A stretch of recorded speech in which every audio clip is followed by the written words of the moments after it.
এক মিনিট দাঁড়ান, এক মিনিট একটু দাঁড়ান। একটু কি করছেন আপনারা এখানে? প্রেমিকা না, তাহলে আপনার সাথে কে আসছে? বোন। কার সাথে আসছেন? আপনি একটু কথা বলুন। কার সাথে আসছেন? আমার ফ্রেন্ড, সরি বলুন। সাথে কে? খালাতো বোন। তো উনি কে?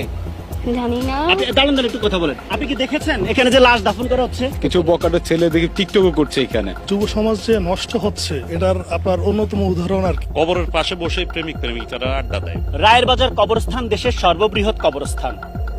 মরদেহ দাফন করতে আসা স্বজনদের অভিযোগ, এই কবরস্থানটিকে পার্ক বানিয়ে ফেলেছে কিছু কিছু তরুণ তরুণী। স্বজন হারানোর কষ্ট নিয়ে মরদেহ দাফনের সময় আশেপাশে কেউ কেউ করছেন টিকটক, এমনকি কবরের পাশে বসে আড্ডা দিচ্ছে প্রেমিক প্রেমিকা।